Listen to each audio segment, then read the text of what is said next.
In front of me, I have 5 whiskies, and I think it's a pretty good reflection of the range of different whiskies that are available from all the various different distilleries and brands that make up the Irish whiskey industry at the moment. You've got a really good selection here. Some are from large urban distilleries, some are from small rural distilleries. You've got a mixture of single pot and blends, and they really come from all 4 corners of Ireland, from Belfast to Cork and Galway to Dublin. But one thing ties all 5 of these whiskies together, and that is that they use a family name as the name of the brand that the bottle is sold under.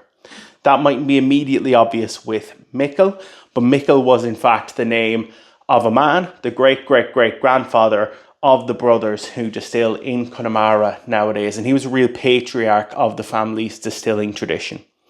So today I want to talk about why some whiskies have a family name as the brand name, the contribution that family-run distilleries have made to Irish whiskey history, and what the place of a family-run distillery is in a modern Irish whiskey industry that is increasingly dominated by multinational corporations.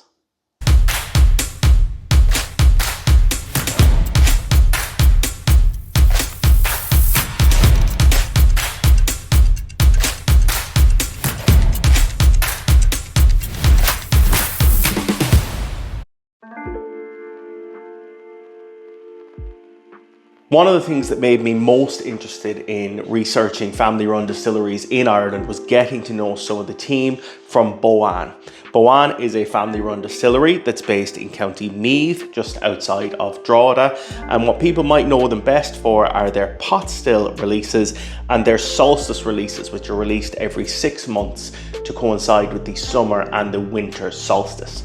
Obviously, in a large modern distillery, not every single person involved in the production, marketing and distribution of liquid can be part of a same family. It's just not practical.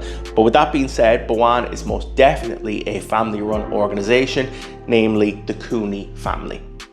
At the head of the Cooney family is Dad Pat. Pat is an industry veteran and he started distilling at the Boann distillery in County Meath in 2019, along with his wife Marie and 4 of his 5 children, Peter, Sally Ann, Paddy and James. I felt like the best way to understand Boann as a distillery, the Cooney family and the input that Boann is having in the Irish whiskey industry was to get it from the horse's mouth, as they say. So I reached out to the team in Boann and I was very kindly invited to the distillery to sit down with Paddy Cooney, who spoke to me all about the family, the business and the amazing range of whiskies that Boann offered.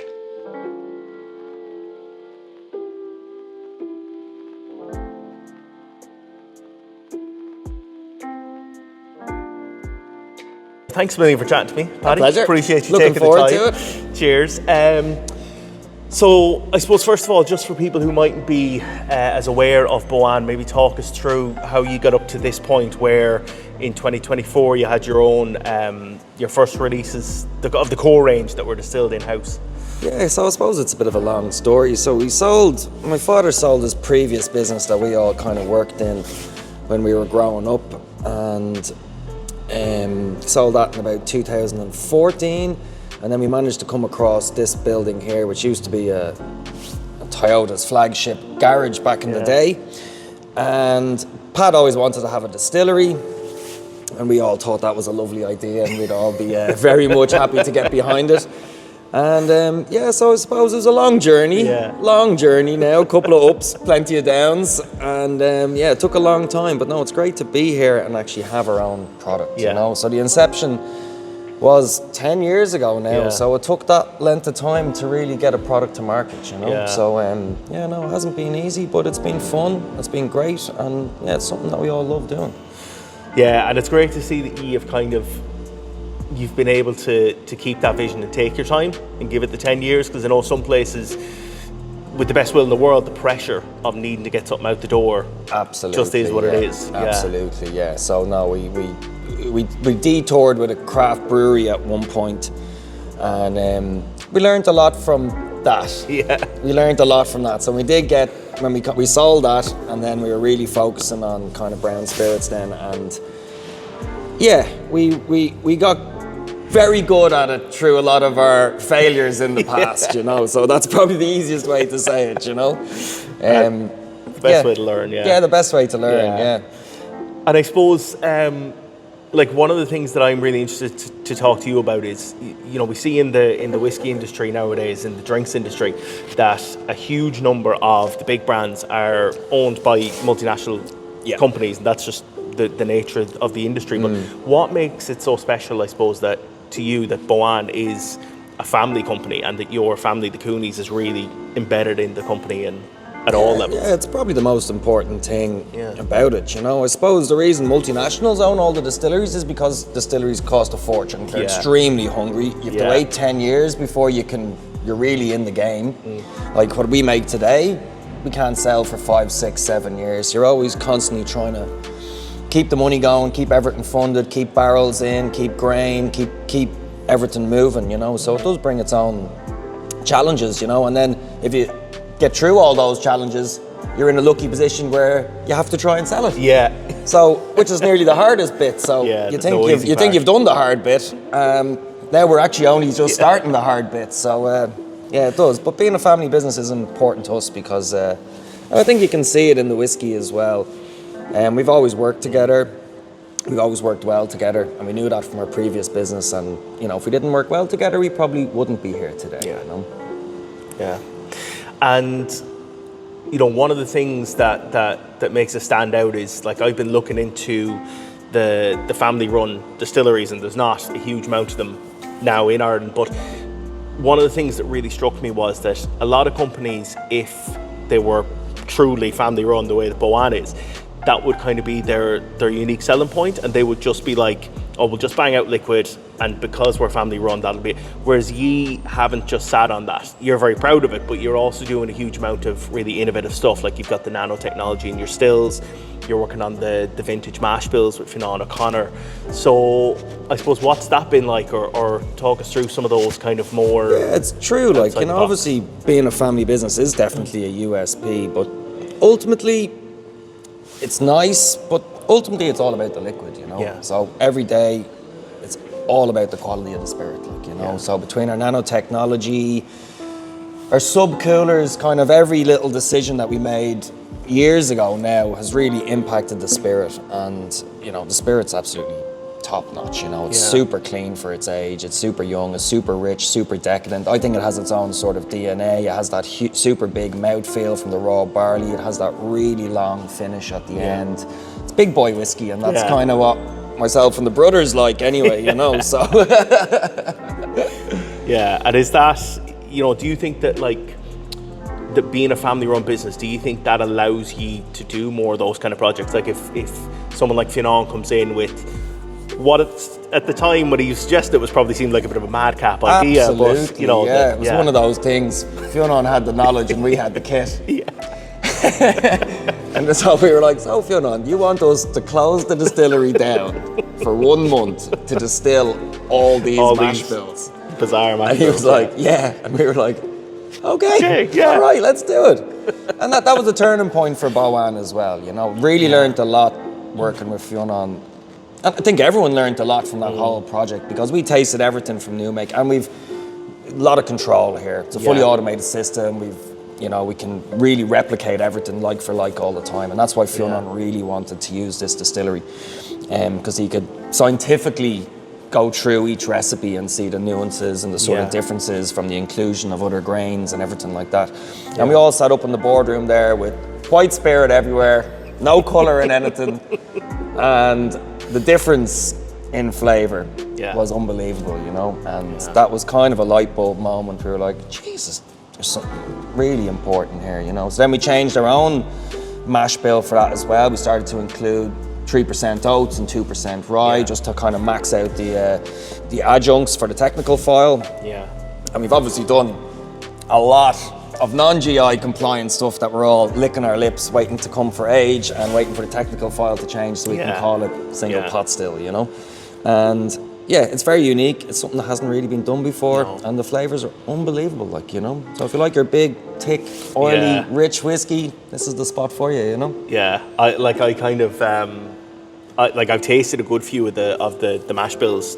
I was talking to Fiona on at Whiskey Live last year, and then I was up here for the Solstice event in December, and it is really cool to see ye embracing a project like that. And I think as well, one of the things that struck me was, in a lot of industries, if someone did something like that, it'd be, okay, we've invested our time and our money into this project, and it would be for your own. Whereas you've been very kind of open about, what the different mash bills were and what way you were doing it or whatever. And I think it's just that spirit of sharing the knowledge and wanting to generally enhance the entire, not even whiskey industry, but the entire understanding that people have of Irish whiskey and where it came from and how it might impact the technical file in the future and stuff. Absolutely, absolutely. And we make 98% pot still here, so there's very little kind of movement on that. Pot still is really what we're doing for that exact reason, the inclusion of other grains, and that's what makes us different, There's obviously a huge educational piece on pot still at the minute required around the globe. Our friends in Cork do help with some of that, but I think Boan's doing something slightly different again, really bringing back that old flavour of Irish whiskey that made Irish whiskey famous in the first place, It was funny, when I was at the Solstice event, one of the lads who was sitting on the table while we were having the bite to eat was chatting to me, and he was like, geez, I'm fair jealous if this is what lads were drinking 100 years ago. And I'm like, I don't know if it would have been this polished and mightn't have been clean. As polished now, it wouldn't have been quite as, I was like, this might be a modern reflection of it, but I don't know if you had a time machine, would that be exactly what you'd be sipping, Well, we tasted when we were first building the distillery, we'd distillers and lads coming in and everyone wanted to see what we were doing.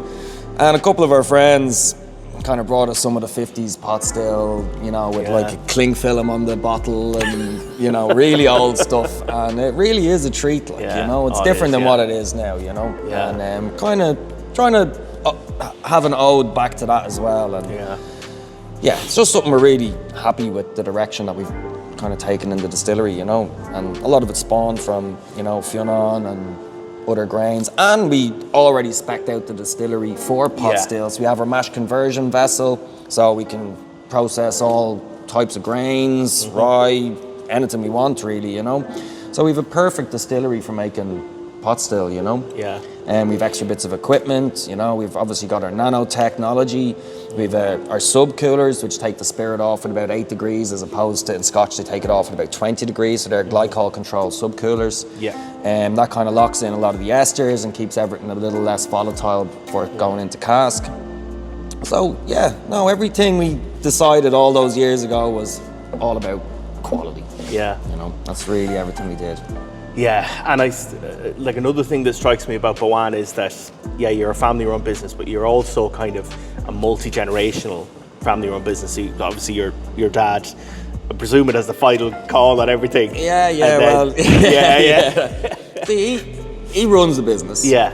And then my brother looks after the casks, a lot of the new product development. We have blenders. We have our head distillers. We have an unbelievable team of really enthusiastic whiskey people, and that makes everything a lot easier when we're launching new products, because we've moved from single casks, which are single casks, up to vattings, so it starts getting a bit more complicated, and it gets harder to maintain that level of quality throughout the process, So we've had to really lean on the team, and the team's just been top notch, I have to say. All whiskey geeks, so they all love it. So that makes our job a lot easier. And we're all open to anything, so no one really gets the final say. When it comes to the products, it's quite democratic, I have to say, And is that something that was kind of by design, like when this idea of, Cooney family distillery, was the plan always that yourself, and I think you're one of 4 of the siblings involved. One of 5 kids. My sister is a fashion stylist in London. She styles all the celebrities and stuff. So she's way out. That must be that was where. And then there's Sally Ann, who looks after kind of PR and marketing. There's James, he's the accountant, and Peter looks after MPD, export sales, America. A lot of he gets in a lot of the cast programs, So we probably have 35 mixed mash bill, GI and non-GI recipes across 75 different cask types. Cask types that I've never even heard of before. I know, what is this? And I have to get the backstory to it all, you know. So like fondolons and river salts, and you're really getting into the global, local spirit scene, and that's what Peter's very good at now, you know. And they all love him because he'll buy anything that's interesting. Yeah, you know? Well, look, that's the only way that you find like I'm sure, I don't know if yeah. you've seen, we'll show you later, we've the 120-year-old Fino Solaris system that was all I was just gonna broken say, that down was, and brought in. We have the Palo Cortado eggs, which are egg-shaped casks. We have that in the mini Solaris system. And then we have 80-year-old Amontillado mini Solaris system as well. So we've one huge one and two mini ones, you know. So a lot of innovation we do here. And what we've shown the world is only a 0.001%, you know. So looking forward to our single casks. Every solstice we do obviously our solstice release, and that's the best part of it for us. Like, you know, that's where you can really get to showcase the really good stuff, you know. And we're kind of coming up to, you know, some spirits 5 years old now, so the next 2 years are going to be quite big for us, you know. Getting to that 7 number is going to be nice as well, I think, you know. So spirit tastes great at young, it tasted great at 0, I thought, you know. And now that we're kind of working up, it's definitely getting a bit more mature, a bit more complex, richer, darker, deeper, danker. Yeah, I love it. Because even when you were saying like it tastes great at 0, love it a bit too much, maybe, you know? Even when you were saying like it's lovely at 0, like I think that is class that you have the new make for retail as well, so people can kind of see where things come from. Absolutely. Because I'm always really interested in that, you know, whenever I go into... Like, we lose money on that bottle. Not surprised. Everyone, when we won the world's best new make, like, people are rocking in going, I have to have a taste. Just a taste, or just a dip. And he said, come on, we'll make a couple of bottles, you know. Actually, flew out. It tips away now, you know. But it's interesting, like, you know, it's great for cocktails. We do new make cocktails here.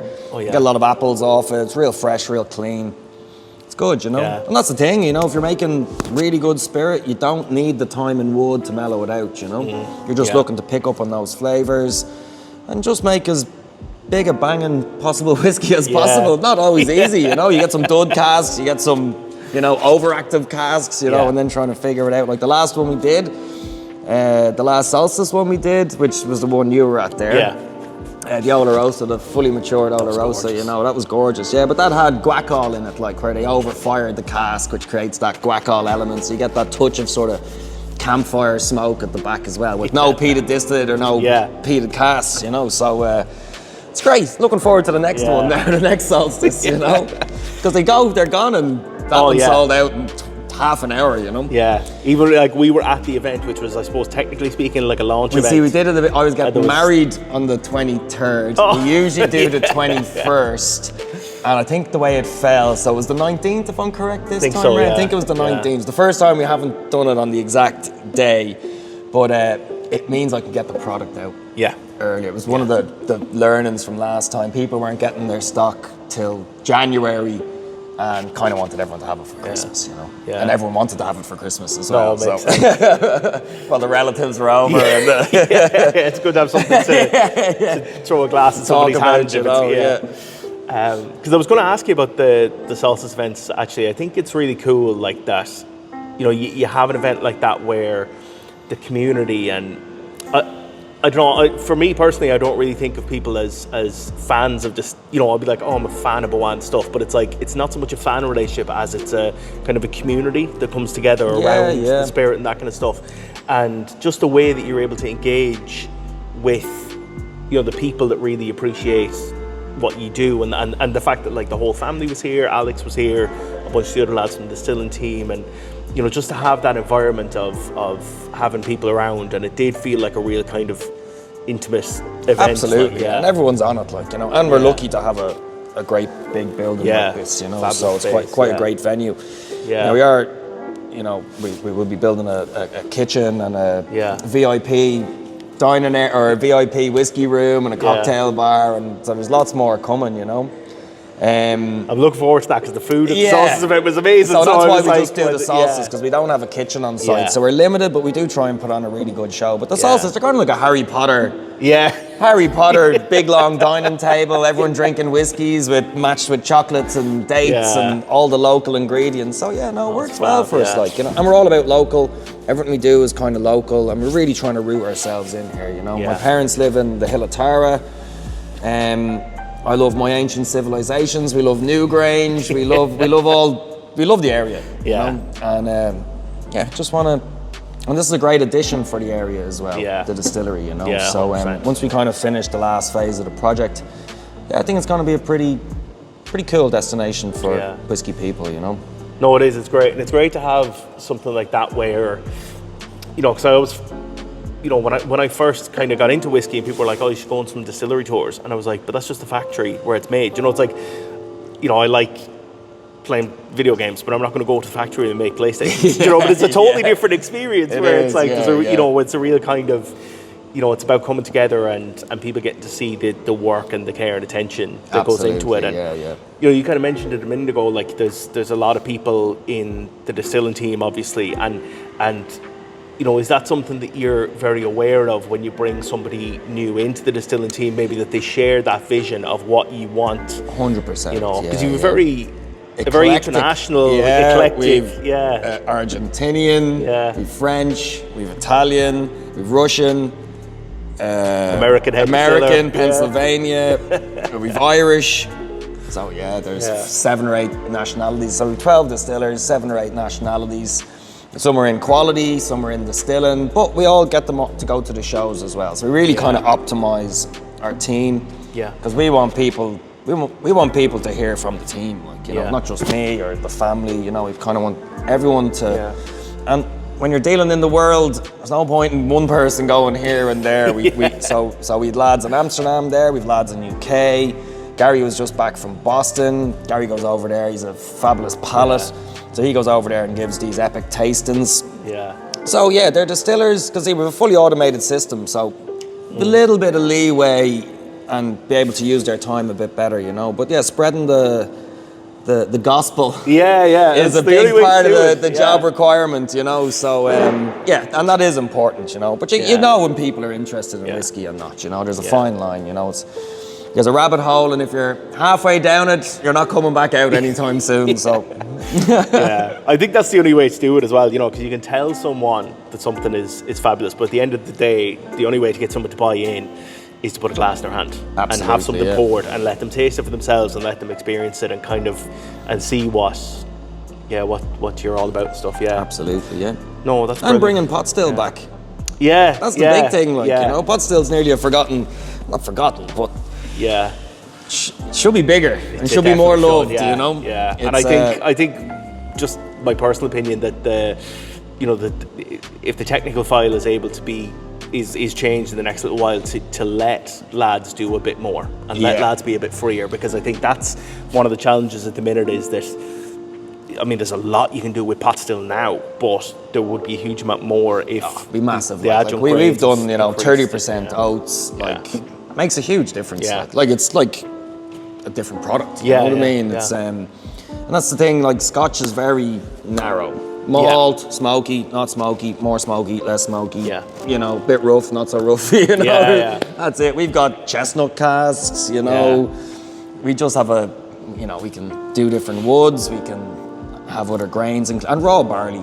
Like we all have to take a moment for raw barley. It is the finest of grains, I have to say. You know, so raw barley that's one of the big learnings I've figured out, kind of being here for the last 10 years, is the impact raw barley has on the body, the finish, just makes it so much bigger and thicker and nicer and the contribution it has to make to the final flavour. You know, sometimes we lose sight of that when lads are talking about mash bills and, you know, different styles of distillation, malt and pot and whatever, and, you know, what barrel is aging, how long it's been there, but at the end of the day, it's it does start with the grain, and it mightn't be the only thing. It does start with the grain, No, it definitely makes a huge difference, like, you know, and something that we absolutely love here, like, you know, oats and raw barley, big one. The way to go. Big one for the family anyway, you know.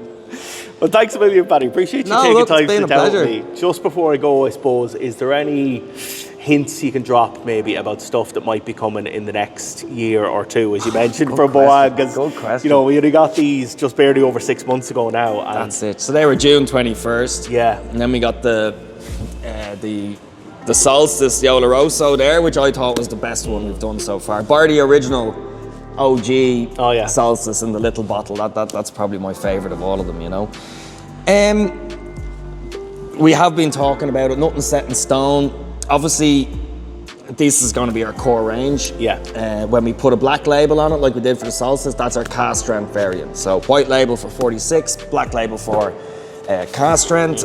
And the vintage mash bill was so delicious and so good, and they're just getting that bit older now. It's hard not to do another one of them. Yeah. Even though we've lots of stuff, it's hard not to do it, you know. And we're happy to kind of get that, like we had to call it a mixed mash bill whiskey, you know. So we couldn't use single pot still, we couldn't do anything, but sold out in 20 minutes. No one really cared. Give me that. Delicious, yummy. Yeah. Labels only matter for so much. That's it, you know. People Obviously, as we kind of grow it out a bit, you know, but we've replicated a lot of the recipes in bigger volume outside of the vintage mash bill project as well, you know. So no, there's so much flavour out there in the warehouse. It's outrageous, like, you know. Every time I go in, there's something, a cask has been dropped, and I'm like, oh, like I tasted our malt for the first time. So you don't make much malt, you know. Yeah. And there was a 4.5-year-old malt in there, and it was absolutely phenomenal. So, you know, there's just so much there now, because we're doing, geez, we're probably up around 800, 900,000 LPA when we're full tilt, you know. So you're knocking out, you know, fair whack of casks. Massive, like, you know, we probably have 30,000 casks out there now, and a lot of it European oak, a lot of it non-GI. So just a huge flavour. Like Andy, our blender, sure, he's a great time, you know. He's got, and then we've got like we've reflux coils, so we have light distillations and heavy distillations, and so we have a huge flavour library. And that was really the modus operandi from the get-go, was to create that huge flavour library, so we can pick on pieces and kind of put it together that way, you know. Yeah. I often wonder how the blenders get anything done. Like if you know, it's, I know. It's hard going when you're drinking from the cask. Anyway, that's for sure. You know. No, 100%. No, he loves it. He's got the dream job, really. You know. Oh yeah. No problem at all. Exactly. Well, that's brilliant. Thanks a million, Paddy. Appreciate you taking the time. And I'm looking forward to tasting more bits from Boan now. Great. Brilliant. Cheers. Great. Thanks a million.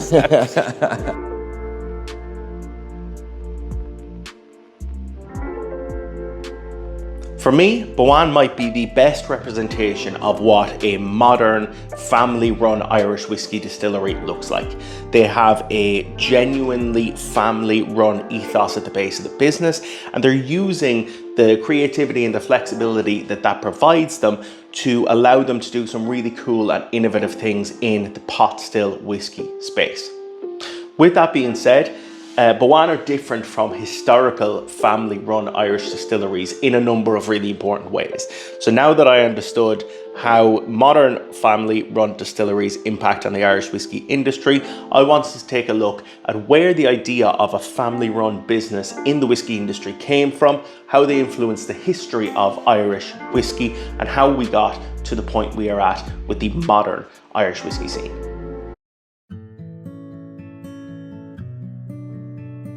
Family-run distilleries really are the backbone of the Irish whiskey industry historically.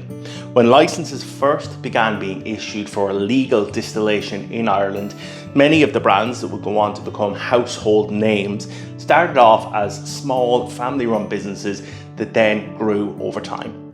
This obviously isn't exclusively a thing with Irish whiskey. If you think about businesses that were around, let's say 200 years ago, many of them began with a family, often who came from money, who developed a business over time that went on to endure and become iconic. These iconic distilleries often started as very small family-run enterprises which would grow to become the iconic brands that we know today. Good example of this in the whiskey space is Powers, which was founded by James Power in 1791. Back in 1791, James Power was an innkeeper in Dublin who started distilling at John's Lane, which would go on to become one of the most iconic whiskey brands in Irish history. And that is where the bottling Power's John's Lane gets its name from, a nod back to the founding of this absolutely amazing brand. Other families were able to kind of speed run this early part of the development of their brand, and these were very often the Protestant families of Dublin who could trace their family back through the landed gentry. These people had the social and financial clout to really get their businesses off the ground really quickly and establish themselves as large-scale producers in the Irish whiskey, and particularly the Dublin whiskey scene of the 18th century. By the late 1800s, which is often considered the golden age of Irish whiskey, whiskey production in Dublin was really dominated by four main brands. These were the distilleries of John Power, John Jameson, William Jameson, and George Rowe. So of course, Powers and Jameson still exist as brands today, although neither are family run anymore, and in fact neither are produced in Dublin anymore either. They're now both made down in Middleton in County Cork. The Thomas Street Distillery, belonging to George Rowe, went out of business in the 1920s, and although it's not produced by the same distillery, the Rowe & Co whiskey that many people are fond of today was named in his honour, and to really celebrate the contribution that he made to the Irish whiskey industry and moving Irish whiskey forward as a spirits category recognised globally. So to examine one of these families in more detail, we're going to take a look at the Jamesons. And the Jamesons really are the first family of Irish whiskey. Even in a modern context, Jameson is one of the top 3 whiskey brands sold globally, and it is easily the most recognisable Irish whiskey brand, especially if you go to markets like the US. Looking at the modern marketing icon that is Jameson, it's hard to imagine a time when this was a family run business, but it absolutely was at the start, and that's obviously where it gets the name Jameson from. I'm going to check some notes here while I speak about this, because there's a huge number of different dates and names that I need to remember if we're going to do the story of the Jameson family any bit of justice whatsoever.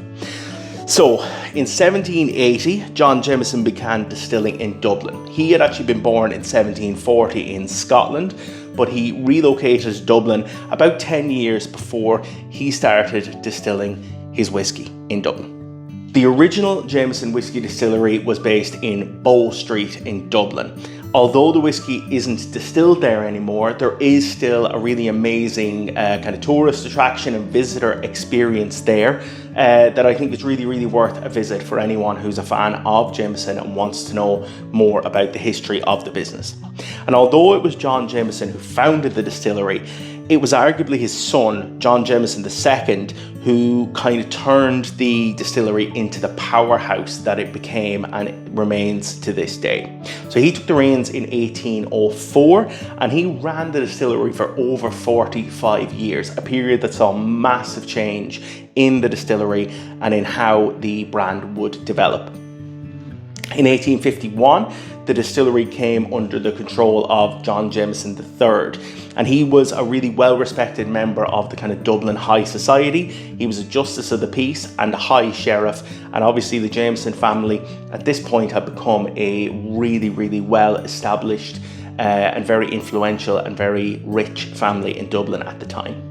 In 1875, the distillery was handed over to John Jameson IV, and it was under his leadership that the Jameson Distillery became a company limited by guarantee. He was married twice, but he didn't actually have any children who could take control of the distillery after him. So instead, the distillery was passed off to another descendant of John Jameson I, but I couldn't figure out whether it was John Jameson IV's cousin or uncle who took over at that point. Just a little note here for anyone thinking of starting an iconic Irish whiskey brand. Any chance that you could think of a few more creative or different names for your children? So far in the history of the Jameson family, we've had John Jameson, or John Jameson the First, John Jameson the Second, John Jameson the Third, John Jameson the Fourth, and I'm willing to bet if John Jameson the Fourth had had any children, we would have gotten a John Jameson the Fifth. I'll be honest with you, trying to read documents from the 1870s where everyone's just referred to as John Jameson makes it really, really hard to figure out exactly at what different point different things were happening. The lack of consideration for whiskey nerds in 2025 that these people showed is absolutely appalling. Anyway, in 1905, the distillery was taken over by Andrew Jameson, and he appears to have been a nephew of one or other of the John Jamesons that we've mentioned so far. He ran the distillery for 36 years before it was handed over to George Lionel Jameson in 1941, and finally to a man called Alexander Crichton in 1961. Listing out these men in this way is arguably really unfair to them because each of them made a really clear and important contribution to the brand that is Jameson. But if I was to stay here all day and talk about the individual role each man played in the iconic Jameson brand, we would be here all day. What I really wanted to highlight is that for about 180 years after the Jameson brand was established, it was run by men who descended directly from John Jameson, the founder of the distillery, and all of whom were members of the Jameson family. The really important point when talking about family-run distilleries is that by the mid-1960s, the Irish whiskey industry was on its knees. There were only a handful of distilleries left, and those that were in absolutely dire financial straits. It's not unrealistic to say that this was a moment where Irish whiskey as a category almost died out completely. In 1966, three of the last remaining whiskey companies, the Jameson Distillery, the Powers Distillery, and the Cork Distilleries Company, merged to form Irish Distillers. And this really was an act of last resort. It was either that or each of the individual distilleries was very likely going to fail on their own, and there'd be no more Irish whiskey for anybody. Irish Distillers still had a really significant input from all three of the families that came with those distilleries, the Jamesons, the Powers, and the Cork Distilleries Company, but it was formed as an independent company and it wasn't run by any one of those families. Irish Distillers, which is often known as IDL now, would later go on to acquire Bushmills, and actually for a while IDL would produce 100% of the Irish whiskey being made on the island of Ireland. The company was eventually sold to the Pernod Ricard Group, which is a multinational beverage giant in around the 1980s. The formation of IDL was a real last-ditch effort for these family-run distilleries to keep their business alive and to keep production of Irish whiskey going.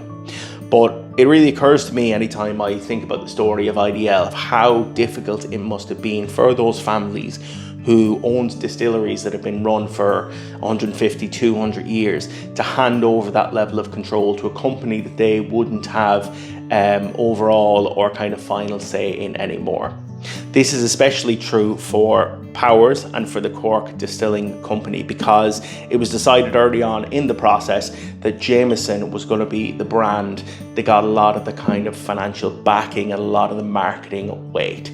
The reason for that, I'm not entirely sure of. Some people have said that it was as simple as the fact that the green bottle looked more iconic on a back bar and was easier to sell as a real Irish product. But a lot of things about these brands were adjusted at that time when it was taken out of family-run control. This included things like mash bills, this included things like starting to produce blends. Up until that point, a lot of Dublin whiskey had been single pot still stuff. And that was seen as not really reflecting the taste of consumers anymore at the time. Up until then, blends had largely been a Scottish thing. And the level of faith that these families placed in the new leadership of IDL, this kind of secular, non-family leadership, really was visionary at the time. and allowed us to keep an Irish whiskey industry going in this country, and allowed us to move forward to a place now where the industry has thankfully rebounded. The transfer of production of these brands from Dublin to Midleton is arguably the single most impactful event in Irish whiskey history, and was absolutely necessary at the time from a business standpoint. But with that being said, it did eliminate family-run distilleries in Ireland completely for almost 50 years, until a new generation of families decided to take up the challenge and begin distilling whiskey again as part of the new era and the revival of Irish whiskey that we've seen in recent years.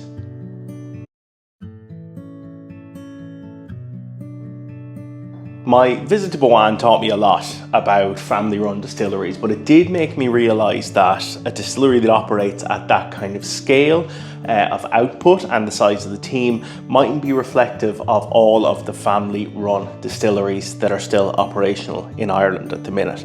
So I decided that to get a kind of a full image of what family-run distilleries look like in 2025 and what they contribute to the whiskey industry, I had to visit at least one other distillery. So I popped down to Ballykeefe Distillery, which is run by the Ging family in Cuffsgrange in County Kilkenny, and they have embraced the centuries-old tradition of farm distillation. Farm distillation is a process or a practice that goes back hundreds and hundreds of years, and very often 200, 300 years ago, it was done by the farmers at the end of the season with whatever grain was left over, and it would have been quite kind of ad hoc mash bills as a result. Ballykeefe have really embraced that heritage, but have taken it in a much more scientific or refined direction. And all of the grain that they use in their products, whiskey, gin, vodka, they have a huge range, is actually grown on their own farm. The Ging family as a whole are really involved in process at Ballykeefe Distillery at all levels since they got started in 2017. But with that being said, the distillation is primarily done by Dad Morgan Ging, who was a farmer who decided that he was proud of his grain and he felt like he had absolutely exceptional quality in his grain and wanted to see what kind of spirit he could produce using his own product. Another really cool thing about Ballykeefe being a farm distillery is that there is very, very little waste in the process.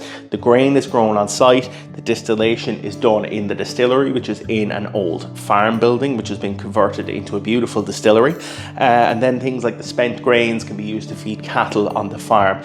It's a very natural way of embracing the kind of thing that we see a lot of distilleries trying to do now, which is become more eco-friendly and minimize waste. So Ballykeefe, as a lot of distilleries do, when they started distilling, really embraced white spirits, things like vodka and gin, while they waited for their whiskey to mature. And now that their whiskey is mature and is absolutely beautiful, the white spirits still remain very, very popular, especially the Ballykeefe gins. Another thing I thought was really, really cool about Ballykeefe was that all parts of the process really are done in-house. So obviously that includes growing the grain and distilling the liquid, but even then things like bottling are done on site, labeling of the bottles, and it's really interesting to see how self-sufficient a small distillery can be. Obviously it's not practical when you get up to a very, very large scale distillery to do absolutely every part of the process on site, but it is really interesting to see an organisation in the Ballykeefe Distillery and the Ging family that have really made that work for them. I didn't get to spend as long in Ballykeefe as I would have liked, or record as much video as I would have liked to show you guys just how cool it is down there, and it's well worth a visit if you're in and around Kilkenny at all. The only thing I will say is you will need to bring a designated driver because it is very rural. One of the things that I really picked up on when I was down in Ballykeefe was just how focused the Ging family have been able to stay to their original vision of what they wanted their distillery to be. So while Morgan was taking us around the distillery, I noticed that they had quite a nice column still, which is obviously used for the production of things like vodka. And I asked Morgan, was he planning to use the column still to produce grain whiskey? Because at the moment, their two whiskies that are on the market as their mainstream products are a pot still, which I have here, and a malt. And Morgan said to me, no, he had no plans to make a grain whiskey. And it wasn't the fact that he said no that really impressed me, it was the way he was able to explain the justification for why he didn't want to do that. You know, I said to him, oh, a lot of people would enjoy, you know, a single grain whiskey from Ballykeefe, and it'd be handy to be able to use it to make a blend. And he explained to me that the whole reason that he set up the Ballykeefe distillery was because he was proud of the grain that he was producing on the farm, and he wanted to use that to make absolutely exceptional spirits. And as many people will know, grain quality and grain kind of character comes across a lot more in pot still and malt whiskies than it does in grain whiskies. And that really impressed me because, you know, if it was run by a large multinational corporation, blends and grain whiskies have a much higher profit margin than things like pot stills and malts, just because they're easier to produce and you can run a column still a lot more of the time and get a lot more efficient spirit production from it. And it's not hard to see how an accounting department or a marketing department would probably really push for something like a single grain or a blend if a distillery was owned by a large multinational corporation. And I think that's one of my overall takeaways about family distilling that I've had from this whole experience, is that being a family-run distillery has challenges, absolutely. But being able to stick to a vision like that for Ballykeefe, and like I spoke to Paddy in Bowan, it's just really impressive. And I think it brings us a lot of products that we might not get otherwise. So if you want to try a whiskey that you may not have seen before, I would definitely recommend trying to pick up a bottle of Ballykeefe whiskey.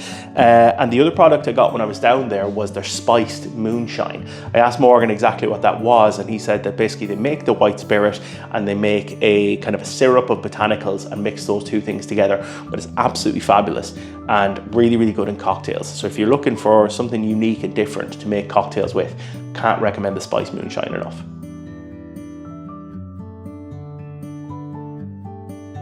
I have really enjoyed learning all about family distillation through making this video, and it's been really cool to see how it came from the foundation of some iconic brands hundreds of years ago and come full circle to modern family distilleries that are making a really cool contribution to the spirits industry. Obviously I want to say a massive thank you to the Cooney family in Bowan and the Ging family in Ballykeefe, and I would really encourage anyone, if you know of a local distillery, a small distillery, family owned, or that was even set up by family and has now had support from a larger corporation. You know, it's really important, if we're going to keep some of these distilleries alive, that we support these organisations. It is a difficult time in the Irish whiskey industry. It's never an easy time, but certainly there's a lot of challenges at the minute. And I just really think that these distilleries, along with all the other local distilleries around the country, deserve our support and are only going to survive if we back them as consumers. So until the next time, thanks for watching. Cheers.